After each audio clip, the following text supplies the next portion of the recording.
Salut, c'est Anna, bienvenue sur la Minute CAPEC, le podcast qui décrypte l'actu sociale, fiscale et juridique et qui te permettra de devenir incollable sur les différents sujets.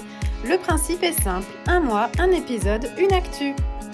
Bonjour à tous, bienvenue dans ce nouvel épisode de CAPEC RH. Aujourd'hui, nous allons parler d'un dispositif très intéressant, à savoir l'intéressement. Pour en parler, je suis avec Karine Bon, directrice associée de CAPEC RH. Bonjour Karine. Bonjour Anna. Alors, pourrais-tu nous expliquer ce qu'est exactement l'intérêt de ce dispositif ? Oui, bien sûr.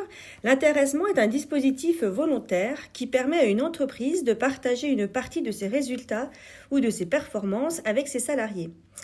Il s'agit d'un moyen efficace de renforcer la motivation et l'implication des équipes en les associant à la réussite de l'entreprise. Très bien. Et alors, quels sont les avantages pour l'entreprise qui met en place un tel dispositif ? L'intéressement offre plusieurs avantages. Tout d'abord, il est extrêmement flexible. Les critères de calcul, comme le chiffre d'affaires, la productivité ou même des objectifs spécifiques, peuvent être adaptés aux priorités stratégiques de l'entreprise. Ensuite, ce dispositif est accessible à toutes les entreprises, quel que soit leur effectif. D'accord. Et qu'en est-il des avantages sociaux et fiscaux ? C'est là que l'intéressement devient particulièrement attractif. Les primes versées aux salariés sont exonérées de charges sociales, excepté la CSG et CRDS, ce qui réduit le coût pour l'entreprise. De plus, les salariés peuvent choisir de placer ces primes sur un plan d'épargne salariale comme un PEE ou un PERCO et ainsi bénéficier d'une fiscalité très avantageuse. Intéressant ce dispositif. Mais alors, est-ce qu'il s'inscrit également dans le cadre de la loi sur le partage de la valeur ?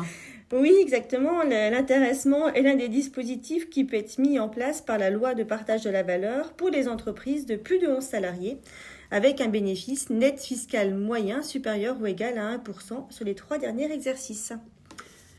Très bien, merci beaucoup pour ces explications claires et très détaillées. Donc, si je résume, l'intéressement, c'est un dispositif flexible, accessible et avantageux, tant pour l'entreprise que pour ses salariés. Exactement, Anna. C'est une belle opportunité pour renforcer l'engagement des équipes tout en optimisant les résultats de l'entreprise. Merci beaucoup Karine pour toutes ces précisions sur l'intéressement. C'était un plaisir d'échanger avec toi sur le sujet. Ce podcast est le second d'une série consacrée au dispositif obligatoire de partage de la valeur à mettre en place en entreprise. Alors si cette thématique vous intéresse, n'hésitez pas à vous abonner pour être informé dès la mise en ligne des prochains épisodes.